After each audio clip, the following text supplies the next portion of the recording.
Notre petite histoire commence le 22 février 1998, dans la toute petite ville de Bouffémont. C'est ici qu'a lieu, une fois par an, la grande remise des prix pour les plus beaux exploits de chasse. Toute la soirée, de nombreuses récompenses seront attribuées, et parmi celles-ci, une bien plus prestigieuse que les autres. Le prix du meilleur chasseur de tous les temps. Tous les chasseurs ont déjà rêvé au moins une fois, blottis dans leur lit, de le tenir entre les mains. Il est exactement 21h12. Et le moment fatidique arrive. La salle est sous tension. L'atmosphère est électrique. Tout le monde se demande qui sera le grand gagnant. Le juge suprême des chasseurs approche sa bouche de son micro, tousse un peu, puis annonce. Le prix du meilleur chasseur de tous les temps est attribué à Billy Butler! La foule est en délire, on l'acclame de tous les côtés. Ses proches sautent, s'embrassent et crient son nom. Billy! Billy! Billy! Billy Butler se lève doucement. Un immense sourire aux lèvres, regarde tous les jurés un par un, bombant le torse fier et accompli. Le chasseur commence à s'avancer doucement vers l'estrade. Il monte et récupère son trophée. C'est une espèce de patte de cerf en or ornée de diamants. On lui donne le micro. C'était le moment pour lui de faire son discours. Le discours du grand gagnant. Je le savais que j'allais gagner ce prix, c'était évident. Vous savez pourquoi ? Parce que moi, dans ma vie, j'ai tout tué. Tout ce qui a des pattes, des ailes, une queue, des poils, tout. J'aimerais remercier mes bottes et mon fusil pour tout ce que j'ai pu accomplir avec. Et je vous souhaite à tous de devenir comme moi. Mais je vous préviens, ce ne sera pas facile, oh non. Après la cérémonie, tout le monde s'est réuni pour manger et boire un coup autour d'une très longue table. Le gagnant était bien sûr au bout de celle-ci, assis sur une lourde et grosse chaise en poil de lévrier. Il boit, discute et mange comme personne. Soudain, une petite fille à l'accoutrement plutôt étrange ou inhabituel arrive et commence à déranger le bonhomme dans son opulence. Monsieur ? Monsieur ? Monsieur ? Qu'est-ce qu'il y a, petite ? Tu ne vois pas que tu me déranges ? Pardon, monsieur, mais je peux vous poser une question ? Ouais, mais fais vite. D'accord. Vous avez vraiment déjà tué tous les animaux ? Ah oui, petite. J'ai déjà tout tué. Tout ce qui a des pattes, des Mais ailes. monsieur, vous êtes sûr ? Oui, j'en suis sûr. Et qu'est-ce que tu veux à la fin ? Vous avez même tué l'ours bleu ? L'ours quoi ? Tu racontes n'importe quoi, petite fille. Ça n'existe pas, un ours bleu. Maintenant, laisse-moi manger tranquille. Mais si, je vous assure, monsieur. Au milieu du Groenland, entre deux montagnes de neige, il y a un olivier, et tous les matins à 7h tapante, un ours bleu vient se poser au pied de l'arbre. Attends, petite. Ce que tu racontes est vrai ? Bah, bien sûr que c'est vrai. Ça veut dire que... Non, ça veut dire que je n'ai pas tout tué. Bah, oui, mais c'est pas grave, hein, monsieur.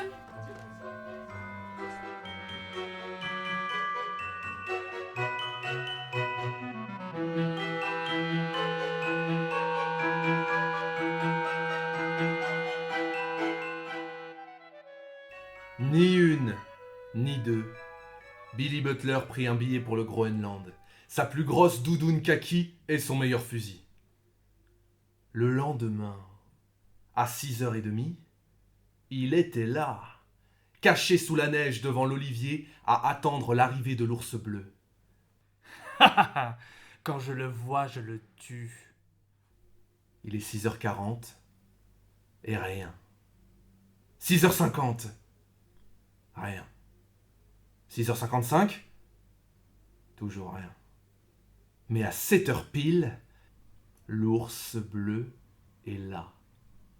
Une gigantesque bête qui marche doucement en direction de l'olivier. Billy braque son arme en direction de la bête, attend le bon moment et tire.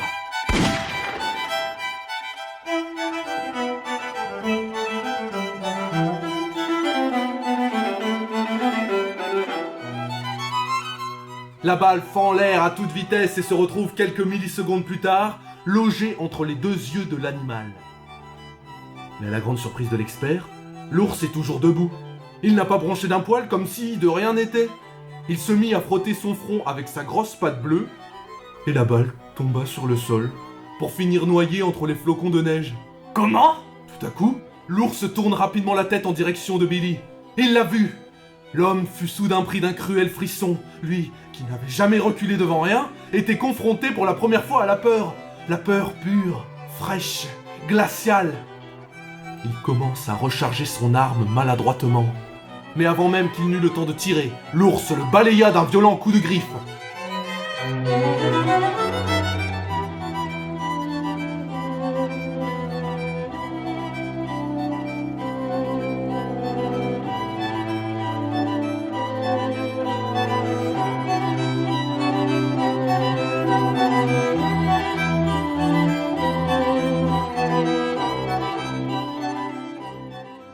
Trois nuits plus tard, Billy Butler se réveilla.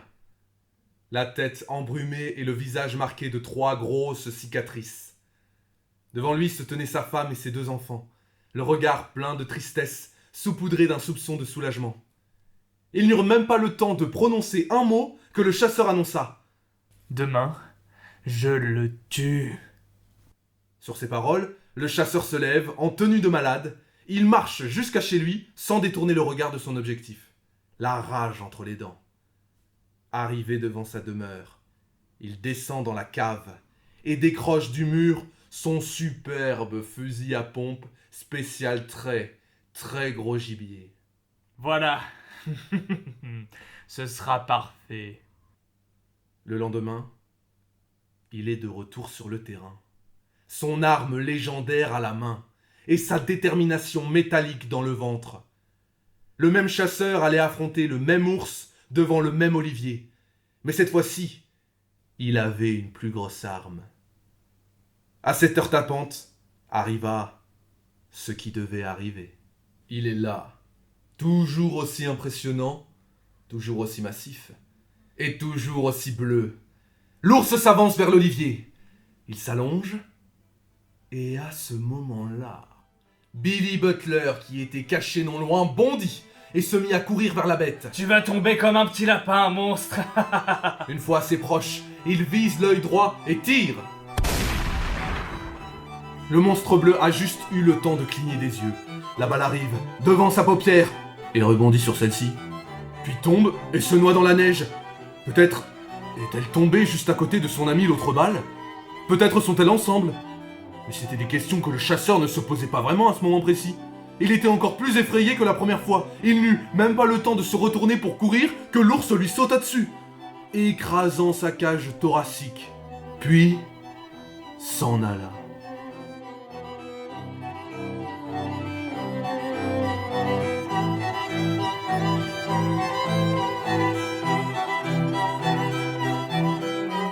Billy Butler se réveilla un mois plus tard, complètement paralysé. Devant lui, sa femme et ses 2 enfants étaient encore là, le regard très triste et un peu vide. Cette fois encore, ils n'eurent même pas le temps de dire quoi que ce soit. À moitié paralysé, il ouvre la bouche et prononce les mots suivants. « Demain, je le tue !»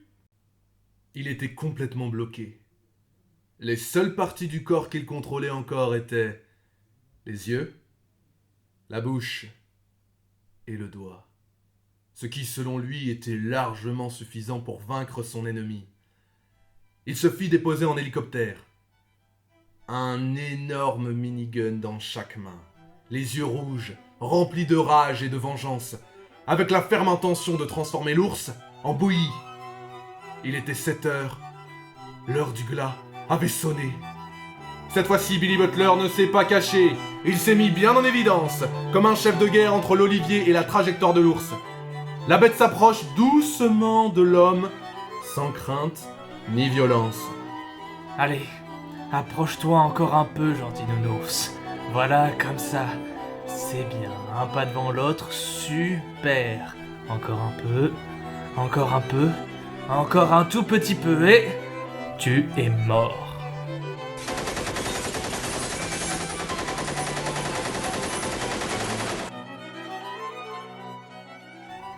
Billy Butler vient de vider l'intégralité de ses 2 chargeurs tout droit dans la tête de l'ours. Séparés par un immense nuage de fumée, ils sont à 1 mètre l'un de l'autre. petit à petit, l'étendue brumeuse commence à s'estomper. Comme le sourire du chasseur, qui, au lieu de voir l'espèce de purée bleue qu'il s'était imaginé, vit un ours, parfaitement en forme, sans une seule égratignure. L'animal massif s'approche encore un peu de l'homme, déjà presque mort. Il ouvre son énorme mâchoire à quelques centimètres à peine de son visage et...